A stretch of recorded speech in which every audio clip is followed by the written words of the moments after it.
Assalamualaikum semua, kembali lagi di channel Hanif Talk. So hari ni aku berada lagi di Air Motorbike. So untuk bulan ni, daripada 1 hari bulan sehingga 15 hari bulan Oktober, ada promosi promosi motor masjid. Jom kita tengok.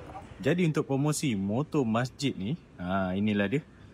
Dengan harga RM2,500 dan ke bawah. Dan booking fees dia adalah RM150 saja. Jom kita tengok motor-motor dia dekat tingkat 2.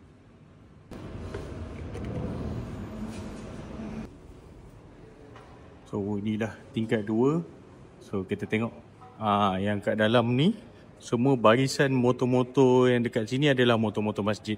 Ada banyak jenama lah, daripada Honda, Yamaha, Benelli. Boleh pilih lah yang mana yang korang suka ataupun yang mana kena dengan bajet lah. Okey, kita tengok satu. So dekat Air Motorbike ni, korang nak tengok harga motor, scan saja. So dia akan keluar lah macam ni. Memang harga dia tepat-tepat RM2,500. So semua motor yang ada barcode ni korang boleh scan lah. Macam ini adalah SYM Kita tengok harga dia. Ini RM1,500 je. Korang dah boleh dapat sebiji motor.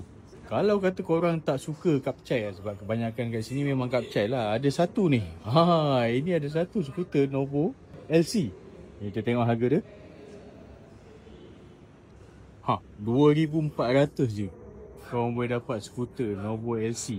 Novo LC ni antara yang skuter yang top lah untuk zaman tu. Sebelum wujudnya motor-motor skuter yang baru sekarang ni. Okey, yang ni Novo LC yang baru sikit. Yang model ni 135cc. So lebih cantik lah. Kita tengok harga dia. RM2,300. Lagi murah. Okey, jadi kalau korang berminat nak beli motor masjid yang harga dia bawah RM2,500, korang boleh datanglah dekat showroom Air Motorbike Glen Marie dan juga Johor. Berita baik untuk warga Penang yang mana duduk di area Pulau Pinang dan ada IC Pulau Pinang, di mana untuk showroom Air Motorbike di Penang, korang akan dapat diskaun sehingga RM500 untuk semua jenis motor. So kepada warga Penang, jangan lepaskan peluang ni, datang ke Air Motorbike Pulau Pinang.